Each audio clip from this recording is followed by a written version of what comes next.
ತಪ್ಪನ್ನು ತಪ್ಪು ಎಂದು ಹೇಳುವ ಕ್ಷಮತೆ ಇಲ್ಲದೆ ಹೋದರೆ ನಿಮ್ಮಲ್ಲಿ ಪ್ರತಿಭೆ ಇದ್ದರೂ ವ್ಯರ್ಥ.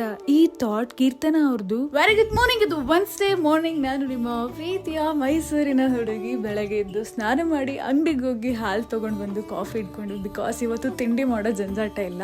ಆ್ಯಂಡ್ ಇವತ್ತು ಫಸ್ಟ್ ಕೆಲಸ ಕೂತಿದ್ದು ನಾನು ಆನ್ಲೈನಲ್ಲಿ ಯಾವ್ದಾದ್ರು ಫ್ರೀ ಕೋರ್ಸಸ್ ಇದೆ ಅಂತ, ಬಿಕಾಸ್ ಗಿಲ್ಟ್ ಕಾಡ್ತಿತ್ತು ಟೈಮ್ ವೇಸ್ಟ್ ಮಾಡ್ತಾ ಇದ್ದೀನಿ ಅಂತ. ಹಾಗೆ ಇವತ್ತಿನ ತಿಂಡಿ ನಮ್ಮ ಕುಶಲ್ ಅವ್ರ ಮಮ್ಮಿ ಅವ್ರ ಕೈಯಾರೆ ನಮಗೋಸ್ಕರ ವಾಂಗಿ ಬಾತ್ನ ಮಾಡ್ಕೊಂಡು ಬಂದಿದ್ರು. ನನಗೂ ಕೂಡ ಕ್ರೇವಿಂಗ್ಸ್ ಆಗ್ತಾ ಇತ್ತು. ಅಮ್ಮಂಗೆ ತಿಂಡಿ ಹಾಕೊಟ್ಟು ಆಮೇಲೆ ನಾನು ತಿಂಡಿ ಮಾಡಿ ನನ್ನ ಕೆಲಸದ ಕಡೆಗೆ ಕೂತೆ. ಇವತ್ತಂತೂ ಜಾಸ್ತಿನೇ ಸ್ಯಾಟಿಸ್ಫ್ಯಾಕ್ಷನ್ ಆಗಿತ್ತು, ಬಿಕಾಸ್ ಮನೆ ಕೆಲಸಗಳನ್ನ ಬಿಟ್ಟು ಬೇರೆ ಏನಾದ್ರು ನನಗೋಸ್ಕರ ಅಂದ್ರೆ ನನ್ನ ಸ್ಕಿಲ್ಸ್ ಅಪ್ಡೇಟ್ ಮಾಡೋದಕ್ಕೆ ಏನಾದ್ರು ಮಾಡಿದೆ ಅಂತ. ಸಂಜೆ ಮೇಲೆ ಮನೆ ಕೆಲಸ ಎಲ್ಲ ಮುಗಿಸಿ ಪಾರ್ಕಿಗೆ ಹೊಟ್ಟೆ. ಖಂಡಿತವಾಗ್ಲೂ ವಾಕ್ ಮಾಡೋದಿಕ್ಕಲ್ಲ, ಜೋಕಾಲಿಲಿ ಆಟ ಆಡೋದಿಕ್ಕೆ. ಬಟ್ ಬೇಜಾರಾಯ್ತು, ಬಿಕಾಸ್ ಅಲ್ಲಿ ಎಲ್ಲ ಫಿಲ್ ಆಗೋಗಿತ್ತು. ತುಂಬಾ ಹೊತ್ತು ವೇಟ್ ಮಾಡಿದೆ, ಆದ್ರೆ ಸಿಗ್ಲಿಲ್ಲ. ಅಷ್ಟೊಳಗೆ ನಮ್ಮ ರಾಘು ಫ್ರೆಂಡ್ ಬಂದ, ನಿಕ್ಕಿ ಅಂತ. ಬಟ್ ಕ್ಯಾಮ್ರಾ ನೋಡಿ ಸಿಕ್ಕಾಬಿಡೆ ನಾಚ್ಕೋತಾ ಇದ್ದ. ಅವನ ಹತ್ರ ಒಂದ್ ಅರ್ಧ ಗಂಟೆ ಮಾತಾಡಿ ಆಮೇಲೆ ನಮ್ಮ ಸಾನಿ ಮೇಡಮ್ ಎಂಟ್ರಿ. ಇವತ್ತಿಗಷ್ಟೇ, ಮತ್ತೆ ಮುಂದಿನ ಸಿಗೋಣ. ಅಲ್ಲಿ ತನಕ ಟಾಟಾ ಬಾ.